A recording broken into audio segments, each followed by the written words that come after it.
Ernst Junger, la emboscadura.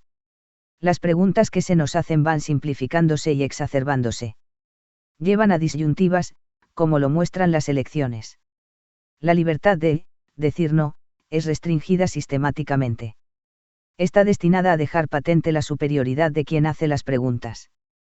Y se ha convertido en un riesgo que se asume en un sitio tácticamente equivocado. Lo dicho no pretende ser una objeción contra su significado moral. La emboscadura representa una nueva respuesta de la libertad.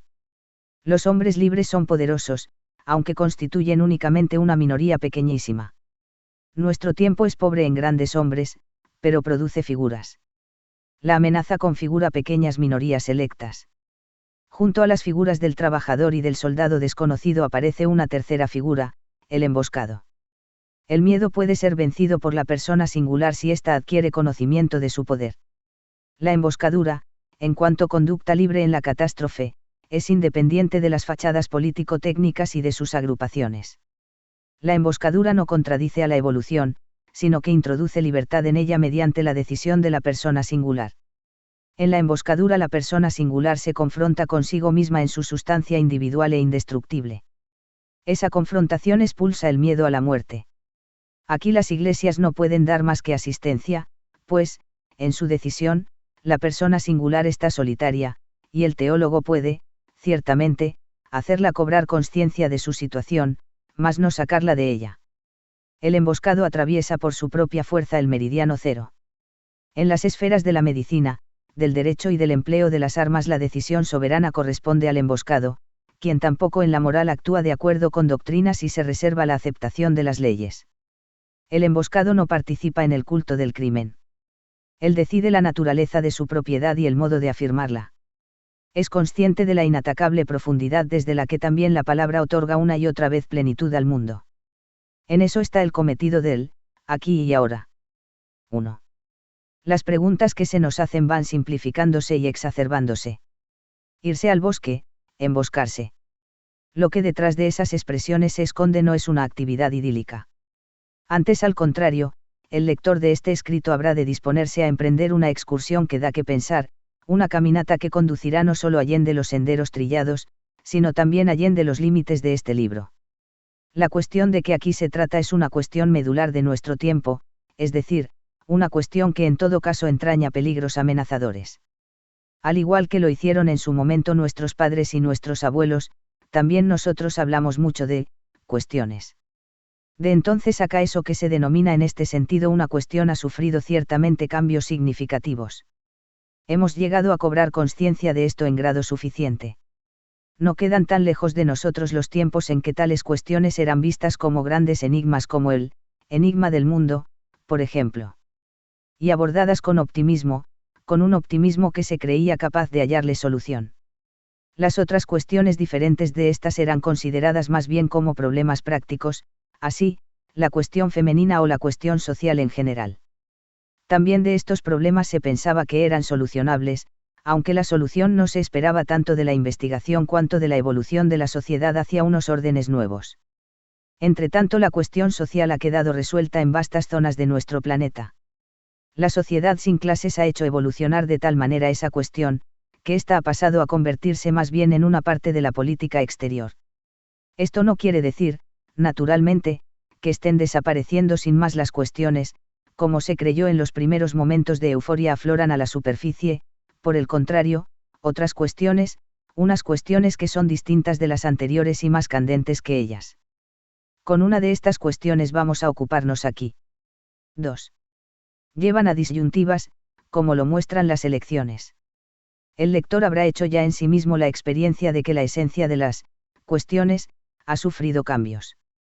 Vivimos en unos tiempos en que continuamente están acercándose a nosotros poderes que vienen a hacernos preguntas, a plantearnos cuestiones. Y esos poderes no están llenos únicamente de un afán ideal de saber. Al aproximarse a nosotros con sus cuestiones, lo que de nosotros aguardan no es que aportemos una contribución a la verdad objetiva, más aún, ni siquiera aguardan que contribuyamos a la solución de los problemas. A lo que esos poderes conceden valor no es a nuestra solución, sino a nuestra contestación a las preguntas que nos hacen. Esta diferencia es importante. Aproxima la cuestión al cuestionario, la interrogación al interrogatorio. Eso puede estudiarse bien en la evolución que lleva de la papeleta del voto al folio del cuestionario. La papeleta de voto tiene como objetivo verificar unas relaciones numéricas y evaluarlas. Pretende averiguar qué es lo que el votante quiere, y el proceso electoral se orienta a que esa voluntad del votante pueda expresarse con limpieza, sin sujeción a influencias ajenas. De ahí que la votación vaya acompañada también de un sentimiento de seguridad y aun de un sentimiento de poder, tal como corresponde a un acto libre de la voluntad ejecutado en el ámbito del derecho. El hombre de nuestros días que se ve precisado a responder a un cuestionario está muy lejos de sentir tal seguridad. Las respuestas que da se hallan cargadas de graves consecuencias, de las contestaciones que ese hombre dé depende a menudo su propia suerte. Vemos cómo el ser humano está llegando a una situación en la cual se le exige que él mismo genere unos documentos que están calculados para provocar su ruina. Y son a menudo cosas tan irrelevantes las que hoy en día provocan la ruina. Es evidente que lo que empieza a manifestarse en este cambio del modo de hacer preguntas es un orden de cosas enteramente diferente del que encontrábamos a comienzos de este siglo. En este nuevo orden no existe ya la antigua seguridad, y nuestro pensamiento se ve forzado a acomodarse a ello. Las preguntas arremeten contra nosotros con un rigor y una urgencia cada vez mayores, y nuestro modo de contestar adquiere una significación cada vez más grave. Aquí es preciso tener en cuenta que también el callar es una respuesta. Nos preguntarán entonces por qué hemos callado en tal momento y en tal lugar y nos pasarán la factura. Tales son las disyuntivas de nuestro tiempo, a las que nadie escapa. Es notable el modo en que, así las cosas, todo se convierte en una respuesta, tal como aquí la entendemos, con lo cual todo se convierte también en materia de responsabilidad. Tal vez no se vea todavía con claridad suficiente, ni siquiera hoy, en qué medida la papeleta de voto, por poner un ejemplo, se ha transformado en folio de cuestionario. Pero eso lo tiene desde luego bien claro, en la medida en que actúa, todo ser humano que no posea realmente la suerte de vivir en un parque de protección de la naturaleza. Son nuestras actuaciones, más bien que las teorías que hacemos, las que hacen que estemos a tono con los peligros que nos amenazan. Ahora bien, no adquiriremos una seguridad nueva más que si recapacitamos sobre esto. El votante en que aquí estamos pensando se acercará, pues, a la urna con unos sentimientos enteramente distintos de aquellos que experimentaban su padre o su abuelo. Desde luego que hubiera preferido con mucho mantenerse alejado de la urna, ahora bien, en ese alejamiento se hubiera expresado una respuesta inequívoca. Pero también aparece peligrosa la participación, puesto que no debe olvidarse que existe la dactiloscopia, la ciencia de las huellas digitales, y también unos métodos estadísticos muy sutiles. ¿Por qué? Pues, votar, es decir, elegir, en una situación en que ya no queda elección. La respuesta que a esta pregunta se da es que, al ofrecerle a nuestro votante la papeleta de voto, se le ofrece la ocasión de participar en un acto de aclamación. No a todo el mundo se lo considera digno de semejante ventaja. Así, en las listas faltarán, sin ningún género de duda, los nombres de los innumerables desconocidos de los que se reclutan los nuevos ejércitos de esclavos. De ahí que el votante acostumbre a saber qué es lo que de él se aguarda. Hasta aquí las cosas están claras. A medida que van desarrollándose las dictaduras, van reemplazando también las elecciones libres por los plebiscitos. Pero el ámbito abarcado por estos es mayor que el que, con anterioridad a ellos, ocupaban las elecciones. Lo que ocurre es, más bien, que la elección misma se convierte ahora en una de las modalidades del plebiscito. Este puede tener un carácter público, lo cual ocurre en los sitios donde se exponen a la vista los caudillos o los símbolos del Estado. El espectáculo de grandes masas movidas por las pasiones es uno de los más importantes signos indicativos de que hemos entrado en una edad nueva. En los sitios donde se ejerce tal fascinación, domina, si no la unidad de ánimo, si la unidad de voces, pues si aquí se alzase una voz diferente formaríanse a su alrededor remolinos que aniquilarían a quien la dijese. De ahí que la persona singular que quiere hacerse notar de esa manera pueda también decidirse en el acto a cometer un atentado, en sus consecuencias aboca a lo mismo. Pero en los sitios donde el plebiscito se disfraza con la modalidad de las elecciones libres se concederá valor a mantener secreto su carácter de plebiscito. La dictadura pretende de ese modo aducir una demostración no solamente de que se apoya en la mayoría, sino de que el aplauso de ésta tiene al mismo tiempo sus raíces en la libre voluntad de cada cual. El arte del caudillaje no consiste solo en plantear bien la pregunta, sino, a la vez, en escenificarla bien, en su puesta en escena, y esta es un monopolio. La puesta en escena tiene la misión de presentar el proceso como un coro avasallador, que mueve a terror y admiración. Hasta aquí las cosas parecen clarísimas, aunque a un espectador de cierta edad le resultan desde luego novedosas. El votante se ve confrontado a una pregunta tal, que resulta recomendable contestarla en el sentido deseado por quien la hizo, y ello por motivos aplastantes. Pero la verdadera dificultad está en que al mismo tiempo debe conservarse la ilusión de la libertad. Con ello la cuestión desemboca en la estadística, como en ella desembocan todos los procesos morales que se dan en estos ámbitos. Vamos a ocuparnos en sus detalles con cierto detenimiento. Ellos serán los que nos conduzcan a nuestro tema. 3. La libertad de decir no es restringida sistemáticamente. Unas votaciones en las cuales el 100% de los votos concuerde con lo deseado es una cosa que casi no plantea ninguna dificultad desde el punto de vista técnico. Ya ha habido casos en que se ha alcanzado esa cifra, incluso se han dado casos en que se la ha sobrepasado, al aparecer en algunos distritos electorales un número de votos mayor que de votantes. Lo que tales incidentes ponen de manifiesto son fallos en la dirección escénica, fallos que no todas las poblaciones están dispuestas a consentir. En los sitios en que operan propagandistas más sagaces, las cosas se presentan más o menos de la manera siguiente: el 100%, una cifra ideal y, como todos los ideales, algo que nunca puede alcanzarse. Pero es posible acercarse a esa cifra. De modo muy similar a cómo en los deportes cabe acercarse en fracciones de segundo o de metro a ciertos récords que también son inalcanzables. Una muchedumbre de cálculos complicados es lo que a su vez determina en qué grado cabe acercarse al ideal. En aquellos sitios donde las dictaduras están ya firmemente asentadas, un 90% de síes sería algo que se apartaría demasiado del ideal. No cabe confiar en que a las masas se les ocurra la idea de que en todo 10% se oculta un enemigo secreto. En cambio, una cifra de votos nulos y de noes que se moviese en torno al 2% sería no solo soportable, sino también favorable.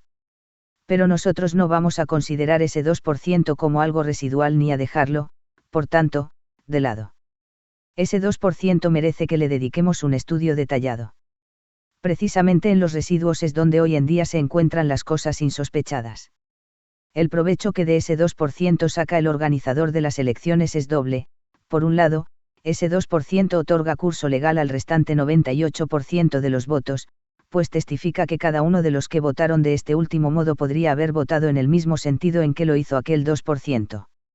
Con ello adquieren valor los síes, se convierten en algo auténtico y que tiene completa validez.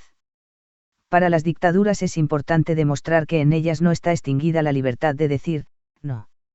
Este es uno de los máximos cumplidos que cabe rendir a la libertad. La segunda ventaja de ese 2% que estamos estudiando consiste en que mantiene el movimiento continuo del que no pueden prescindir las dictaduras. Tal es el motivo por el que éstas suelen presentarse siempre a sí mismas como un partido, cuando en realidad eso es absurdo. Si se alcanzase el 100% de los votos, se alcanzaría el ideal. Pero esto traería consigo los peligros que siempre van anejos al cumplimiento pleno de algo. También es posible dormirse en los laureles de la guerra civil. En presencia de toda gran fraternización es preciso preguntarse, ¿pero el enemigo dónde está? Tales inclusiones son al mismo tiempo exclusiones. Exclusiones de un tercero al que se odia, pero del que no es posible prescindir. La propaganda ha de recurrir a una situación en la cual, ciertamente, al enemigo del Estado, al enemigo de la clase, al enemigo del pueblo se le han propinado recios golpes en la cabeza y aún se lo ha convertido casi en una cosa ridícula, pero que, a pesar de ello, todavía no se ha extinguido del todo. Las dictaduras no pueden vivir de la adhesión pura, si al mismo tiempo el odio y con él el terror no procuran los contrapesos. Ahora bien, el terror se tornaría absurdo si los votos fueran buenos en un 100%, en ese caso el terror golpearía únicamente a hombres justos. Este es el segundo significado que posee el aludido 2%. Él es la demostración de que los buenos son, sí, una inmensa mayoría, pero no se hallan enteramente libres de peligros. En cambio, cabe suponer que, en presencia de una unidad tan convicta, solamente una contumacia muy especial puede negarse con su comportamiento a participar en aquella. Quienes así actúan son saboteadores que utilizan la papeleta de voto y que hay más sencillo que pensar que tales individuos pasarán a otras formas de sabotaje, si se les presenta la ocasión. Este es el punto en que la papeleta de voto se transforma en folio de cuestionario. Aquí no es necesario suponer que vayan a exigirse responsabilidades individuales por la respuesta dada, más de lo que sí se puede estar seguro es de que existen relaciones numéricas. Se puede estar seguro de que ese 2% aparecerá también, de acuerdo con las reglas de la doble contabilidad, en unos registros diferentes de los de la estadística electoral, aparecerá, por ejemplo, en las listas de nombres de los presidios y de los campos de trabajo, o en aquellos lugares donde es Dios el único que cuenta las víctimas. Tal es la segunda función que esa diminuta minoría desempeña con respecto a la inmensa mayoría. La primera función consistía, como hemos visto, en ser la minoría la que otorgaba valor, más aún, realidad a la mayoría del 98%. Más importante que esto es, empero, lo siguiente, nadie desea que lo cuenten entre ese 2%, ese 2% pone a la vista un insidioso tabú. Al contrario, cada cual otorgará importancia a que se difunda bien difundido que el voto emitido por él ha sido un voto bueno. Y si el individuo en cuestión formase por acaso parte del mencionado 2%, ocultará eso aún a sus mejores amigos. Otra ventaja del aludido tabú consiste en que está dirigido también contra la clase de los que no votan, contra los que se abstienen. La actitud consistente en no participar en las elecciones es una de las que llenan de inquietud a Leviatán, pero quien es ajeno al asunto tiende a sobreestimar la posibilidad de la abstención. A la vista de los peligros que la amenazan, esa actitud se esfuma con rapidez. Siempre podrá contarse, pues, con una participación casi total en las elecciones, y no será mucho menor el número de los votos emitidos en el sentido deseado por quien hizo la pregunta. El votante dará importancia a que lo vean emitiendo su voto. Si desea proceder con total seguridad, también mostrará a algunos de sus conocidos la papeleta antes de introducirla en la urna. Lo mejor es hacer eso recíprocamente, así se podrá luego testificar que la cruz estaba puesta en el lugar debido. En esto hay un gran número de instructivas variantes, el buen europeo que no ha podido estudiar tales situaciones no puede hacerse idea de ellas ni aun en sueños. Así, un personaje que siempre se repite es el buen señor que entrega su papeleta al tiempo que dice, más o menos, esta frase, pues también cabría depositarla abierta. A lo que el funcionario electoral responde, con una sonrisa benévola y sibilina, desde luego, desde luego. Pero no debe hacerse. Realizar una visita a tales lugares es algo que aguza la vista para estudiar los problemas del poder. Uno se aproxima aquí a uno de sus centros vitales. Pero nos llevaría demasiado lejos el ocuparnos en los pormenores del montaje. Vamos a contentarnos con el estudio de un personaje singular, el del hombre que entra en uno de esos locales con el firme propósito de votar, no. 4. Está destinada a dejar patente la superioridad de quien hace las preguntas. Tal vez no sea tan singular el propósito de nuestro hombre, es posible que otros muchos compartan esa misma intención, probablemente su número represente una cantidad significativamente mayor que el mencionado 2% del cuerpo electoral. La puesta en escena de las elecciones se propone hacer creer a nuestro hombre, por el contrario, que se encuentra muy solo. Y no solo eso. La mayoría debe resultar imponente no solo por su número, sino también por los signos de una superioridad moral. Cabe suponer que nuestro votante ha sabido resistir, gracias a su capacidad de discernimiento, a la propaganda, a una propaganda prolongada e inequívoca, que con gran habilidad ha ido intensificándose hasta el día mismo de las elecciones. No ha sido fácil la tarea de resistir. A lo anterior se añade que la adhesión que de él se demanda sea revestido con la modalidad de unas preguntas sumamente respetables, se le invita a participar en unas votaciones en favor de la libertad o en pro de la paz. Ahora bien, ¿quién no ama la paz y la libertad? Un monstruo habría que ser para no amarlas. Esta mera circunstancia confiere un carácter criminal al, no. El votante que emite un voto malo se asemeja al criminal que se aproxima sigilosamente al lugar del delito. En cambio, el votante que emite un voto bueno, ¿de qué modo tan diferente se siente reconfortado por el día de las elecciones? Ya mientras estaba desayunando recibió a través de la radio la última incitación, las últimas instrucciones. Sale luego a la calle, donde reina un ambiente de jornada festiva. En todas las casas, en todas las ventanas hay banderas colgadas. En el patio del local donde se vota lo recibe una pequeña banda que está interpretando marchas militares. Los músicos van vestidos de uniforme, tampoco en la sala donde se vota faltan los uniformes. Como se haya entusiasmado, al elector bueno se le escapará, en cambio, que apenas puede decirse que exista una cabina cerrada donde rellenar la papeleta. Es en ese detalle en lo que ante todo se fija, claro está, la atención del elector malo. Con el bolígrafo en la mano, se ve enfrentado a un colegio electoral que va vestido de uniforme, su proximidad le produce desconcierto. Las papeletas se rellenan sobre una mesa que tal vez se halle cubierta por los restos de un paño verde. No cabe duda de que el montaje está muy bien pensado. No es probable que pueda verse la casilla que el votante va a marcar con una cruz. Pero está enteramente excluido lo contrario. La víspera ha oído susurrar que las papeletas han sido numeradas con unas máquinas de escribir carentes de cinta. Al mismo tiempo ha de asegurarse de que el hombre que se encuentra a sus espaldas no está mirando por encima de su hombro lo que escribe.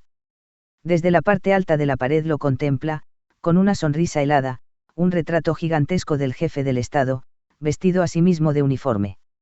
La papeleta de voto, a la que ahora vuelve su atención nuestro hombre, irradia asimismo una fuerza sugestiva. Esa papeleta es el resultado de unos cálculos cuidadosos. Debajo de la frase, elecciones en favor de la libertad, se ve un gran círculo, aquí es donde debes poner tu sí. Junto a él casi desaparece un segundo círculo, un círculo pequeño, destinado al no.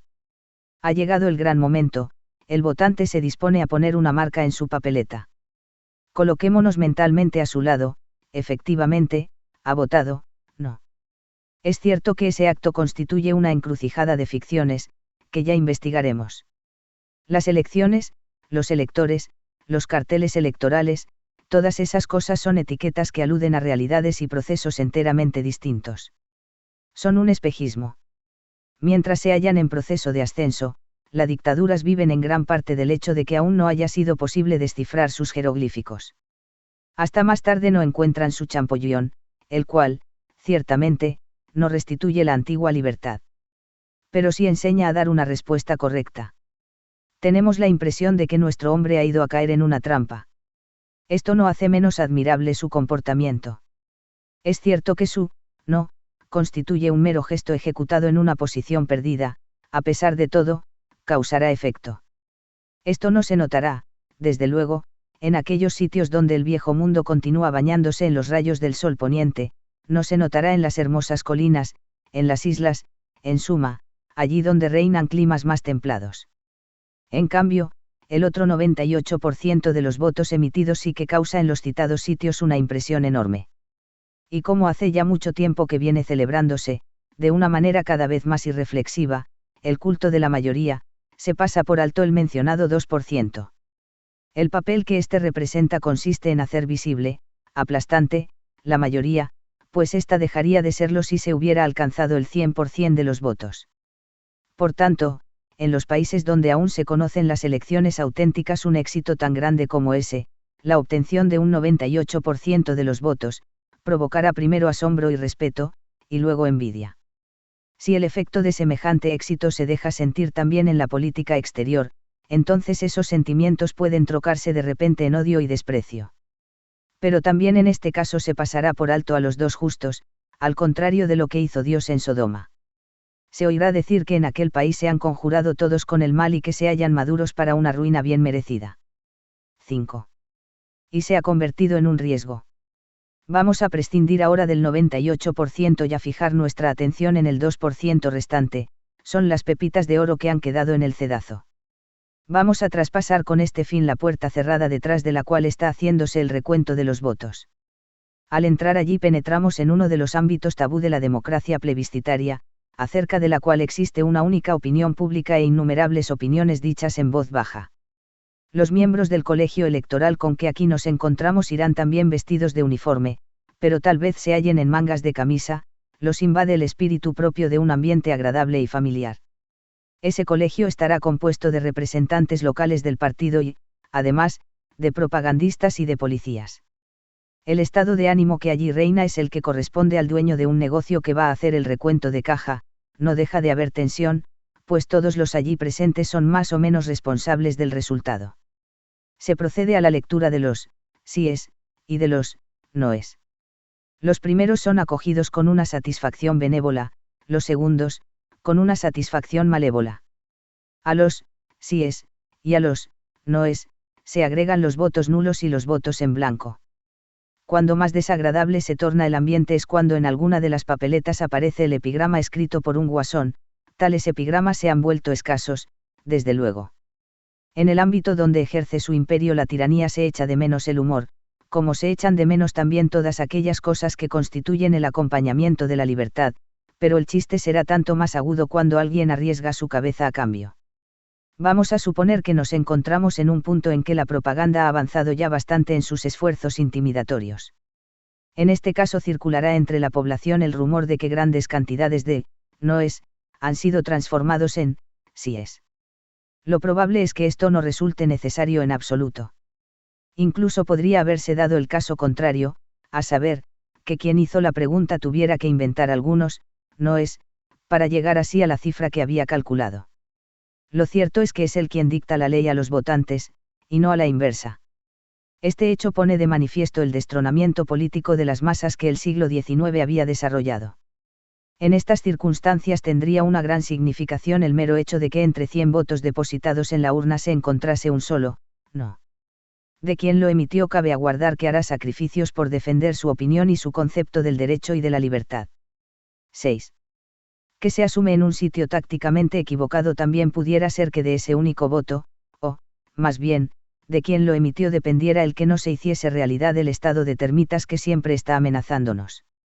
En este punto no cuadran las cuentas, esas cuentas que al espíritu le parece que han de cuadrar, aunque bien es cierto que lo único que falta es una fracción minúscula. Topamos aquí, por tanto, con una oposición efectiva y real, la cual, sin embargo, no ha llegado aún a adquirir conocimiento ni de su propia fortaleza ni tampoco del modo en que ha de emplearse. Lo que nuestro votante ha hecho al poner una cruz en el lugar peligroso ha sido lo que de él estaba aguardando su prepotente adversario. La acción aquí ejecutada es, con toda seguridad, la acción de un hombre valiente, pero es a la vez la acción de uno de los innumerables analfabetos en las nuevas cuestiones del poder. Es alguien al que es menester prestar ayuda.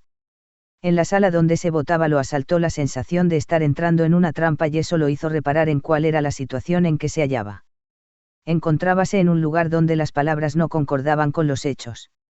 Ante todo, como hemos visto, lo que él rellenó no fue una papeleta de voto, sino el folio de un cuestionario. Nuestro votante no se encontraba, pues, en una situación de libertad, sino que estaba confrontado a sus gobernantes. Al ser él el único entre ciento en poner, no, en la papeleta, lo que con ello hizo fue cooperar a una estadística de la autoridad. Exponiéndose a unos riesgos enteramente desproporcionados, lo que hizo fue dar a su adversario las informaciones que éste deseaba. A su adversario lo hubiera desasosegado más el alcanzar el 100% de los votos. Entonces, ¿cuál debe ser la conducta de nuestro hombre si deja de utilizar la última posibilidad que se le ha otorgado de exteriorizar su opinión? Al hacer esa pregunta abordamos una ciencia nueva, a saber, la doctrina de la libertad del ser humano enfrentado a una violencia que se ha modificado. Esto nos lleva mucho más allá de nuestro caso particular. Por el momento vamos a emitir, sin embargo, nuestro dictamen acerca de este. El votante se encuentra en el aprieto siguiente, lo ha invitado a tomar una decisión libre un poder que no piensa atenerse, por su lado, a las reglas del juego. Es el mismo poder que le exige un juramento, en tanto él mismo vive de perjurar. Lo que el votante hace es, pues, depositar una apuesta buena en una banca fraudulenta. De ahí que nadie pueda reprocharle que no entre en esos problemas y silencie su no. Tiene derecho a hacerlo, y no solo por motivos de autoconservación, su conducta puede ser también una manifestación de desprecio a quien tiene el poder, un desprecio que es superior incluso a un no. Con lo dicho no pretende afirmarse que el no de nuestro hombre vaya ahora a quedar necesariamente perdido para el mundo exterior. Al contrario. Solo que ese no debe aparecer en el lugar que para él ha escogido quien tiene el poder. Hay otros sitios donde a este le desagrada mucho más ese no.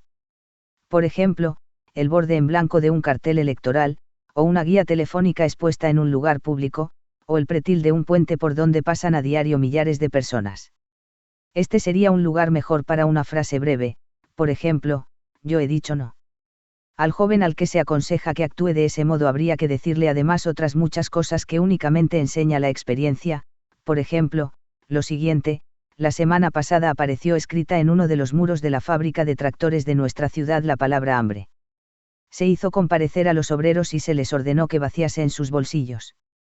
Se encontró un lapicero cuya punta tenía rastros de cal. Por otro lado, las dictaduras ofrecen, en razón de la propia presión que ejercen, una serie de puntos vulnerables que simplifican y abrevian el ataque contra ellas. Así, para seguir con el ejemplo anterior, ni siquiera es menester escribir la frase que acabamos de mencionar. También sería suficiente la palabrita, no. Y todo aquel cuyos ojos se fijaran en ella sabría perfectamente lo que quiere decir. Es un signo de que la opresión no ha logrado triunfar del todo. Los símbolos tienen un brillo especial precisamente cuando aparecen sobre basamentos monótonos. Lo que a las superficies grises corresponde es la concentración en el espacio más reducido posible. Tales signos pueden adoptar la forma de colores, de dibujos, de objetos.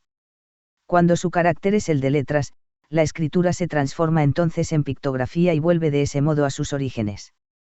Con ello adquiere una vida inmediata, se torna jeroglífica y, en vez de dar explicaciones, proporciona materia para explicaciones. Aún se podría abreviar más y, en vez de poner la palabra, no, poner, por ejemplo, una sola letra. Supongamos que sea la letra E. Tal letra podría significar entonces cosas como estas: elecciones, entérate, empleo, embuste, explotación. Pero también podría querer decir, emboscado. Esto sería un primer paso para salir del mundo vigilado y dominado por la estadística. Y enseguida surge la pregunta de si la persona singular es lo bastante fuerte como para poder correr tal riesgo. 7. Lo dicho no pretende ser una objeción contra su significado moral. Dos son las objeciones que en este punto es menester considerar. Lo primero que puede preguntarse es lo siguiente: ¿es que es absurdo ese repudio aislado manifestado con la papeleta de voto? En un plano moral elevado no existen los escrúpulos a que antes nos hemos referido.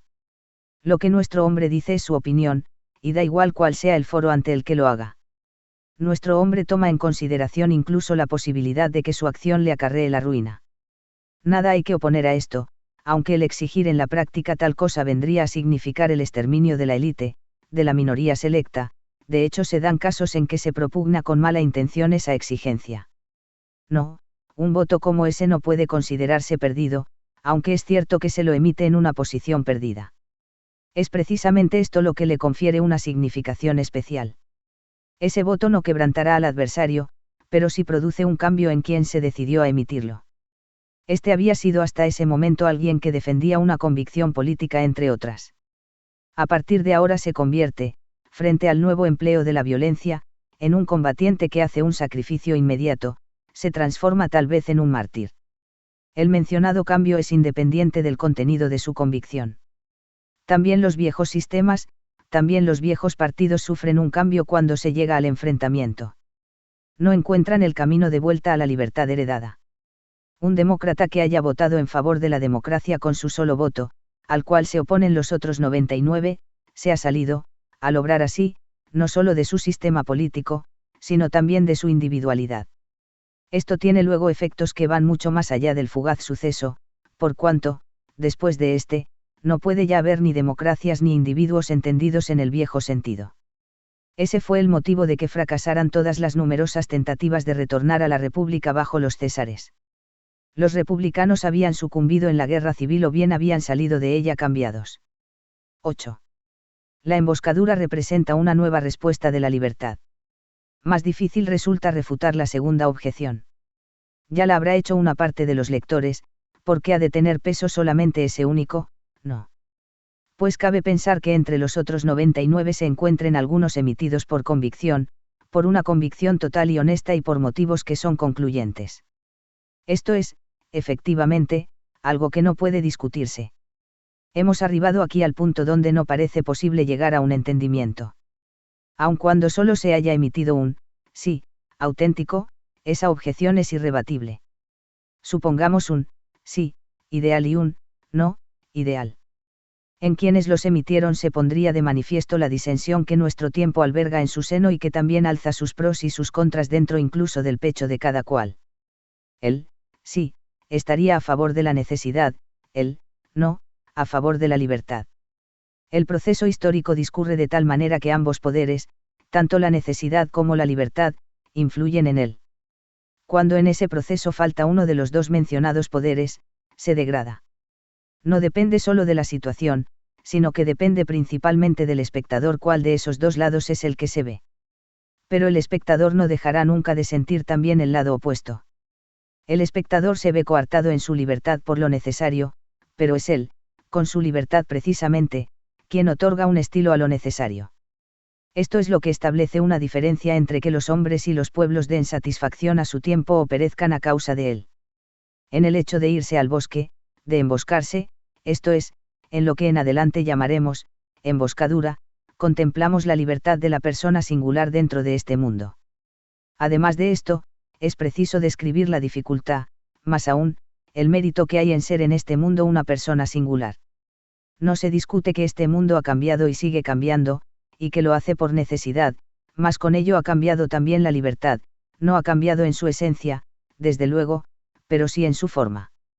Estamos viviendo en la edad del trabajador, es esta una tesis que, desde que se formuló, se habrá vuelto más clara. La emboscadura crea dentro de ese orden el movimiento que lo separa de las formaciones zoológicas. La emboscadura no es ni un acto liberal ni un acto romántico, sino el espacio de juego de pequeñas minorías selectas. Estas saben qué es lo que viene exigido por nuestro tiempo, pero saben también algunas cosas más. 9. Los hombres libres son poderosos, aunque constituyen únicamente una minoría pequeñísima. El hombre que emitió aquel único voto no es todavía un emboscado. Visto históricamente es alguien que incluso camina con retraso. Esto se deja ver también en el hecho de que lo que él hace es negar. Hasta que no tenga una visión de conjunto de la partida que se juega no podrá ese hombre aparecer con sus rasgos propios, que acaso serán sorprendentes. Lo que ante todo ha de hacer, a fin de que eso ocurra, es salirse del marco de las viejas nociones acerca de la mayoría, nociones que aún siguen operando, aunque tanto Burke como Rivarol dejaron ya bien claro su significado. Dentro de ese marco carecería de toda importancia una minoría del 1%. Antes hemos visto que la minoría sirve más bien para corroborar a la aplastante mayoría. Tan pronto como uno se sale de la estadística, las cosas cambian en favor de las consideraciones valorativas. En este aspecto ese único voto se diferencia de todos los demás hasta tal punto que es él incluso el que les otorga curso legal. De quien lo emitió nos está permitido pensar que sabe no solo forjarse una opinión propia, sino también atenerse firmemente a ella. De ahí que no sea lícito conceder a sí mismo coraje a nuestro hombre. Si en tiempos, acaso prolongados, de puro empleo de la violencia se encuentran personas singulares que conservan el conocimiento del derecho a una costa de sacrificios, ese es el lugar donde hay que buscarlas. Aunque guarden silencio, siempre habrá movimiento a su alrededor, como sobre escolleras invisibles. En esas personas singulares se pone de manifiesto que la mera superioridad de poder no es capaz de crear derecho, no es capaz de crearlo ni siquiera allí donde produce también cambios históricos. Si miramos las cosas desde este ángulo, no aparece entonces tan parvo el poder de la persona singular en el seno de las masas carentes de rango. Es preciso no olvidar que esa persona singular está casi siempre rodeada de otras personas que le son próximas, de personas en las cuales influye y que comparten su sino cuando ella sucumbe. Esas personas, próximas a la persona singular, a que aquí estamos refiriéndonos, se diferencian también tanto de los miembros de la familia burguesa cuanto de los buenos conocidos de antaño. Se trata de unos vínculos más fuertes. Lo que de aquí resulta es una oposición que no es solo de 1 de cada 100 votantes, sino de 1 de cada 100 habitantes. Este cálculo tiene un fallo, y es que en él se incluye también a los niños, pero en la guerra civil el ser humano adquiere pronto mayoría de edad y asimismo adquiere pronto responsabilidad. Por otro lado, en países que poseen una vieja historia jurídica habrá seguramente que elevar la mencionada cifra del 1%. Pero aquí no se trata de relaciones numéricas, sino de condensaciones ontológicas, con ello penetramos en un orden diferente, en el cual da igual que la opinión de la persona singular contradiga a la opinión de 100 o a la opinión de 1000. De la misma manera, su inteligencia, su voluntad, su influjo pueden compensar los de 20 o los de 1000. Si la persona singular se ha decidido a salirse de la estadística, verá entonces, a la vez que el riesgo, también la insensatez que hay en cultivarla, es una actividad que queda lejos de las fuentes. Vamos a contentarnos con la sospecha de que en una ciudad de 10.000 habitantes hay 100 personas que están decididas a demoler la violencia. En una ciudad de 1.000.000 de habitantes viven 10.000, emboscados, si es que queremos servirnos de esa palabra, aunque todavía no tenemos una visión completa de su alcance. Esto representa un poder enorme. Basta para derribar incluso a tiranos muy poderosos. Pues las dictaduras no son solo peligrosas, están a la vez expuestas a peligros, ya que su brutal despliegue de fuerza provoca también un amplio repudio. En tal situación resultará inquietante la disposición a la lucha de minorías minúsculas, sobre todo si han desarrollado una táctica. Esto es lo que explica el gigantesco incremento de la policía. A primera vista parecerá absurdo que ésta crezca hasta el punto de llegar a constituir verdaderos ejércitos y que ello ocurra en imperios donde ha llegado a ser aplastante el aplauso. Por tanto, ese incremento de la policía es por fuerza un signo de que el potencial de la minoría ha crecido en igual proporción. Y eso es lo que efectivamente acaece. De un hombre que vota, no, en unas, así llamadas, elecciones en favor de la paz, cabrá aguardar que ofrezca oposición en cualesquiera circunstancias y de modo especial cuando pasan apuros los dueños de la violencia. En cambio, no existe en absoluto la misma seguridad de que se mantenga el aplauso de los otros 99 si las cosas empiezan a tambalearse. En tales circunstancias la minoría se asemeja a un virus que causa un efecto enorme, imposible de calcular, y que impregna la totalidad del Estado. Para averiguar dónde se hallan los puntos en que ataca ese virus, para observarlos y vigilarlos son necesarios grandes contingentes de policía. A medida que va creciendo la adhesión de las masas, también va creciendo la desconfianza respecto de ellas. Cuanto más se aproxima al 100% la cifra de los votos buenos, tanto más crece el número de los sospechosos.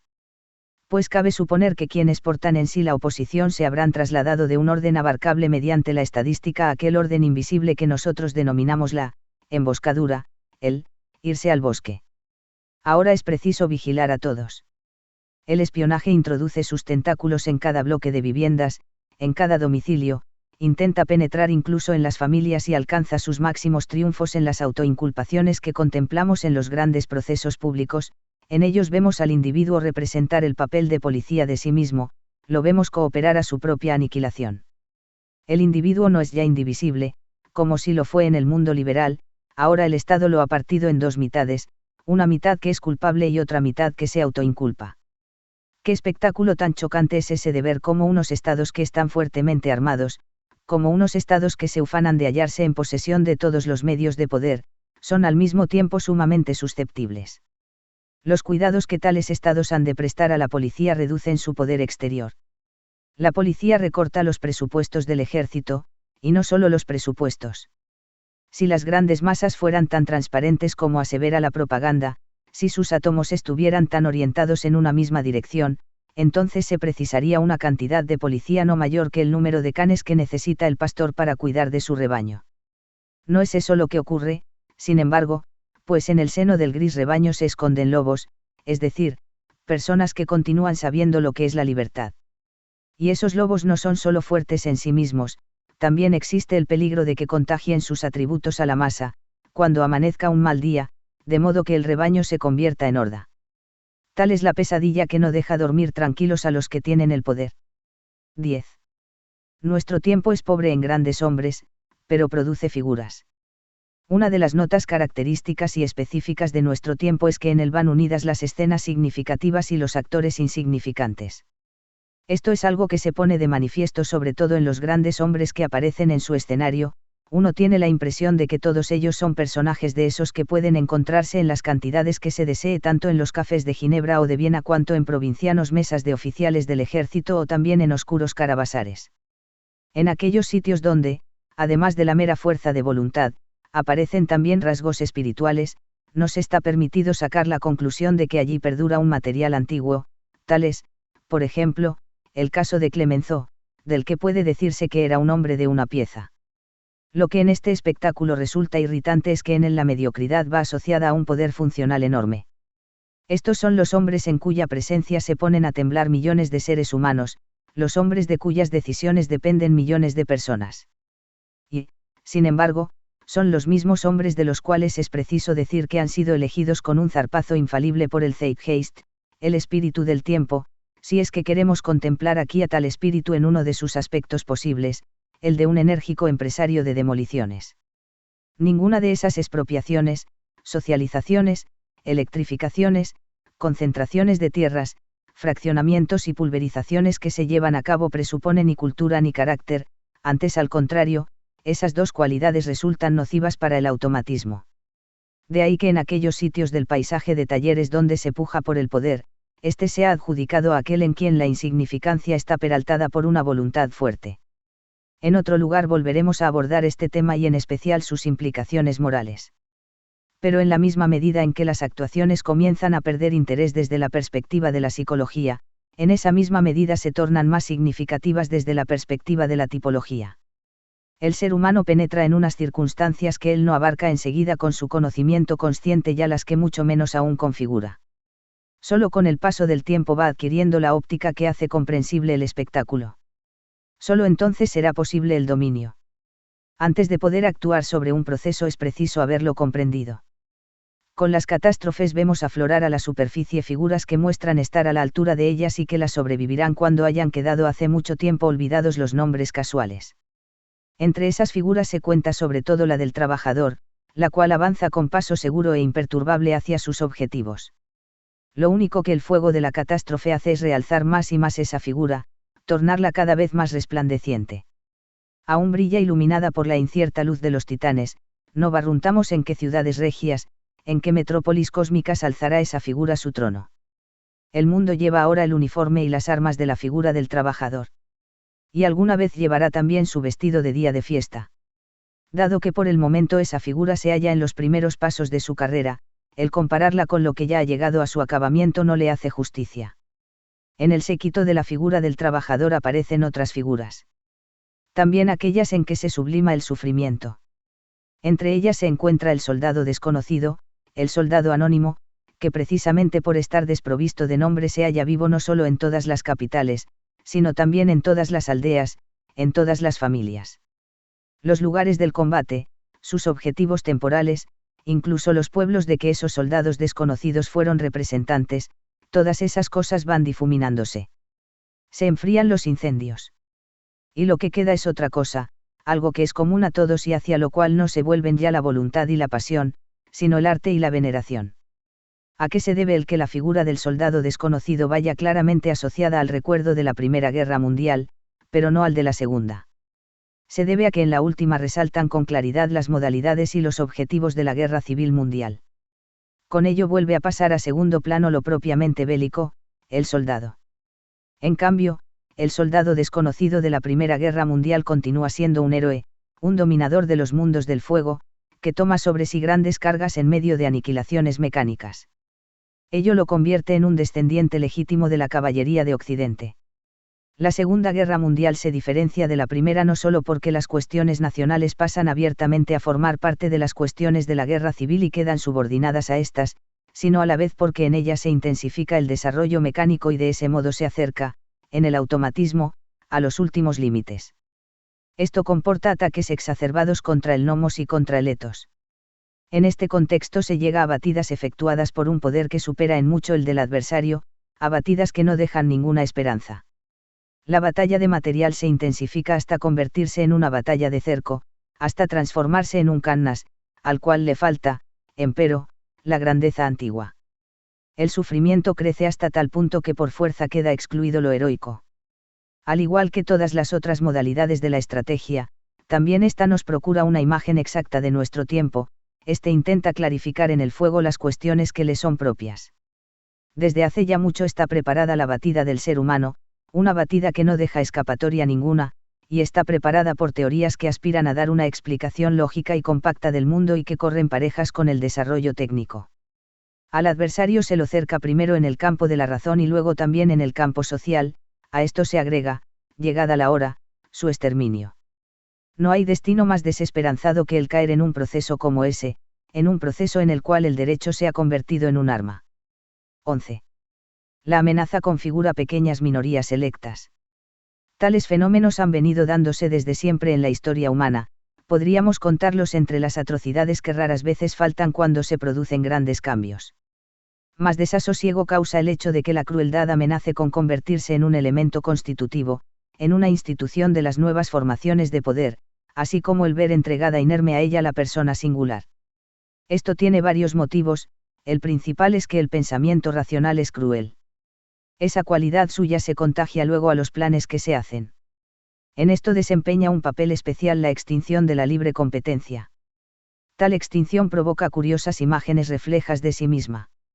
Como su propio nombre indica, la competencia o concurrencia se asemeja a la carrera de competición, en la cual conquistan el premio los más hábiles.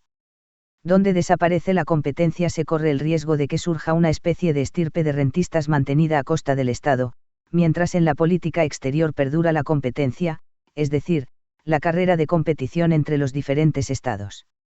Por esa brecha es por donde penetra el terror. Sin duda son otras circunstancias las que lo provocan, en esto queda al descubierto uno de los motivos que hacen que subsista el terror. La velocidad generada por la carrera competitiva de los estados entre sí causa ahora necesariamente miedo. En un caso el nivel depende de las altas presiones, en el otro, del vacío. En el primer caso quien marca el ritmo es el ganador, en el segundo, aquel a quien cada vez le van peor las cosas. Con esto se haya relacionado el hecho de que el Estado se ve forzado en el segundo caso a someter permanentemente una parte de su población a unas intromisiones horrorosas. La vida se ha vuelto gris, pero aún puede parecerle soportable a quien divisa a su lado la oscuridad, el negro absoluto. Ahí, y no en el terreno de la economía, es donde residen los peligros de las grandes planificaciones. No deja de ser caprichosa la selección de los estratos de la sociedad que son perseguidos de ese modo, siempre se tratará de minorías que o bien llevan por naturaleza una marca que las distingue de los otros o bien han sido inventadas con ese fin.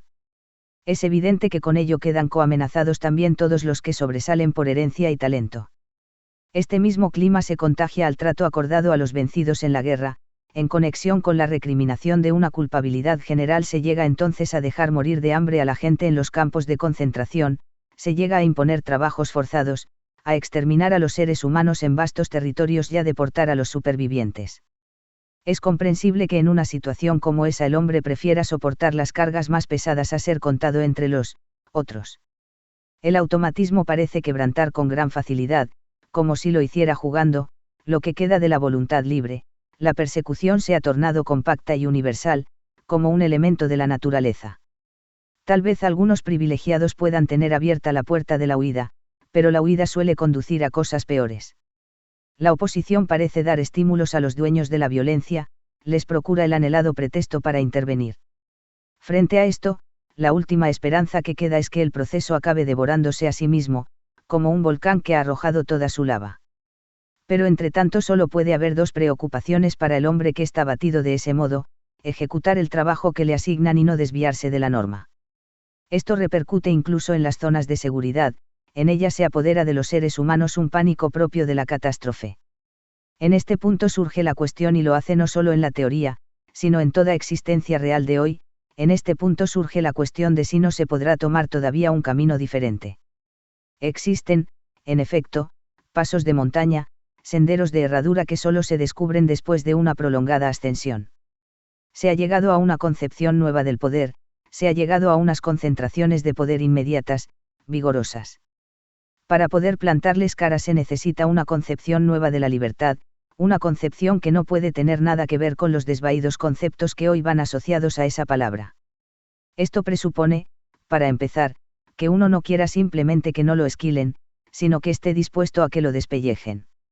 Y de hecho habrá que reconocer que no han quedado extinguidos todos los movimientos en estos estados que disponen de una masa enorme de policías y que han adquirido una ingente superioridad de poder.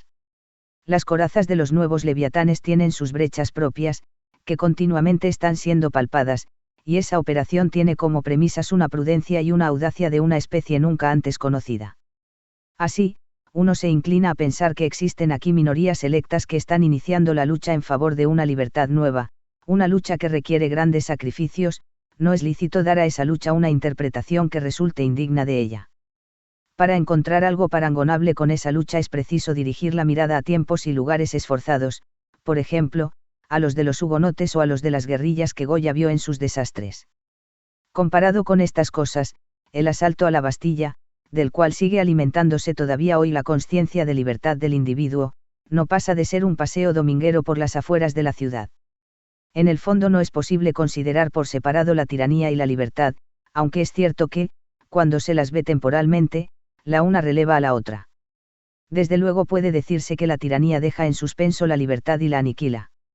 Mas, por otro lado, la tiranía solo puede llegar a ser posible en aquellos sitios donde la libertad se ha domesticado y diluido en un mero concepto de sí misma. El ser humano tiende a edificar sobre los aparatos o a seguir cediendo a ellos aun en los sitios donde le es preciso sacar el agua de fuentes que le son propias. Esto representa un defecto de fantasía. El ser humano ha de saber cuáles son aquellos puntos donde no le es lícito traficar con su decisión soberana. Mientras marchen bien las cosas, siempre habrá agua en las tuberías y corriente eléctrica en los enchufes. Cuando la vida y la propiedad están amenazadas, un simple grito de alarma basta para que hagan acto de presencia, como por arte de magia, los bomberos y la policía. El gran peligro está en que el hombre confíe demasiado en las ayudas de otros y, cuando faltan aquellas, quede desvalido. Todas las comodidades hay que pagarlas.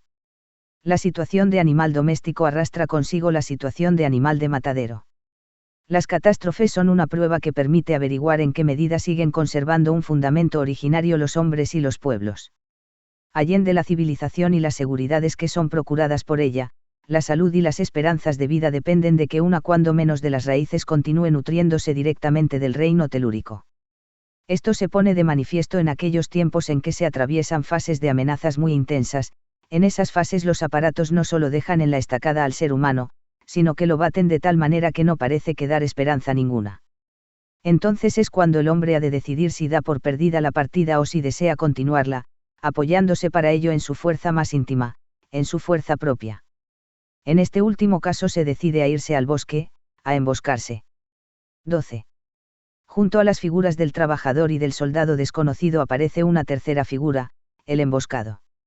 Hemos dicho que el trabajador y el soldado desconocido son dos de las grandes figuras de nuestro tiempo. En el emboscado divisamos una tercera, que va apareciendo con una claridad cada vez mayor.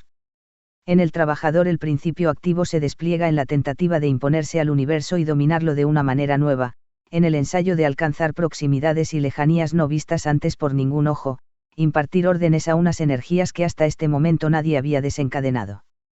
El soldado desconocido está en la zona de sombra de las acciones, cual víctima sacrificada que porta las cargas en los grandes desiertos del fuego y que es evocada como espíritu bueno y unificador. Esa tarea unificadora la realiza no solo en el interior de los pueblos, sino también entre los pueblos. Llamamos emboscado, en cambio, a quien, privado de patria por el gran proceso y transformado por él en un individuo aislado, acaba viéndose entregado al aniquilamiento.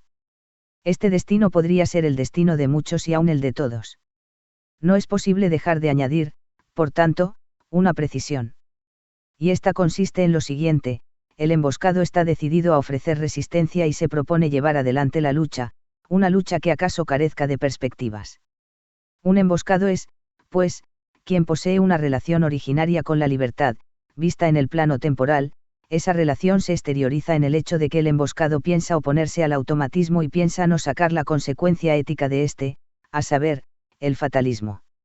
Si lo contemplamos de ese modo, no dejará de hacérsenos evidente el papel desempeñado por el emboscado no solo en los pensamientos, sino también en la realidad de estos años que estamos atravesando. Todos y cada uno de nosotros nos encontramos hoy en una situación de coacción, y los intentos de conjurarla se asemejan a experimentos audaces, a experimentos de los cuales depende un destino mucho mayor aún que el de quienes están decididos a correr el riesgo de llevarlos a cabo. Acciones arriesgadas como esas pueden tener esperanzas de éxito únicamente si les prestan su ayuda, y les abren nuevas vías allí donde no hay salida, las tres grandes potencias, el arte, la filosofía y la teología. Estudiaremos esto con detenimiento. Por ahora anticipemos tan solo que el tema de la persona singular sometida a una batida va ocupando de hecho un espacio cada vez mayor en el arte. Es natural que ese tema resalte de manera especial en la descripción del ser humano que corresponde realizar al teatro y al cine y, ante todo, a la novela. Vemos realmente cómo está cambiando la perspectiva, pues la descripción de la sociedad que progresa o se descompone va dejando paso a la confrontación de la persona singular con el colectivo técnico y con el mundo peculiar de ese colectivo. Penetrando en sus profundidades, el autor mismo se convierte en un emboscado. La palabra, autoría, es solo otro nombre para decir, independencia. Hay una línea recta que lleva de estas descripciones a Edgar Allan Poe.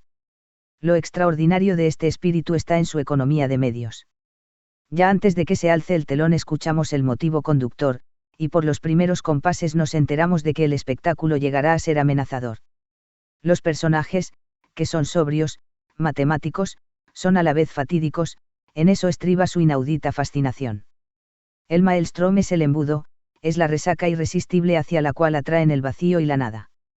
El pozo nos presenta la imagen del asedio, del cerco cada vez más angosto, el espacio comienza a reducirse y a empujar hacia las ratas. El péndulo es el símbolo del tiempo muerto, susceptible de medición, es la afilada guadaña de Cronos, colgada de él, guadaña que se mueve de un lado para otro y amenaza al prisionero, pero que a la vez lo libera, si éste sabe servirse de ella. De entonces acá ha ido llenándose de mares y países la apretada cuadrícula que cubre el mapa de la Tierra. Se ha agregado la experiencia histórica. Ciudades cada vez más artificiales, comunicaciones automáticas, guerras entre naciones y guerras civiles, infiernos de máquinas, despotismos grises, cárceles, asechanzas sutiles. Todas esas cosas han ido recibiendo un nombre geográfico y ocupan día y noche al ser humano. Vemos a este meditar, como planificador y pensador audaz, sobre el avance de los procesos y sobre el modo de encontrarles una salida. En las acciones lo vemos como conductor de máquinas, como guerrero, como prisionero, como partisano en medio de las ciudades, las cuales unas veces arden en llamas y otras se iluminan para celebrar fiestas. Vemos al ser humano en el papel de despreciador de los valores, en el papel de frío calculador, pero también lo contemplamos sumido en la desesperación cuando, en medio de los laberintos, la mirada busca las estrellas. El proceso tiene dos polos. Por un lado, el polo del todo, el cual progresa, en configuraciones cada vez mayores, a través de todas las resistencias. Aquí está el movimiento completo, el despliegue imperial, la seguridad total. En el otro polo vemos a la persona singular, esta es el hombre que sufre, y que se encuentra desprotegido, y cuya inseguridad es también total. Ambos polos se condicionan mutuamente, pues es del miedo de lo que vive el gran despliegue del poder, y la coacción adquiere especial eficacia en aquellos sitios donde se ha intensificado la sensibilidad. El arte se ocupa con esta nueva situación del ser humano, la considera su tema propio y realiza copiosos ensayos en ese sentido. Tales ensayos van, sin embargo, más allá de la mera descripción. Constituyen, antes bien, experimentos que apuntan a un objetivo supremo, el de aunar en una armonía nueva la libertad y el mundo. Allí donde esto se hace visible en la obra de arte, no puede por menos de desvanecerse el miedo acumulado, cual se desvanece la niebla al primer rayo del sol.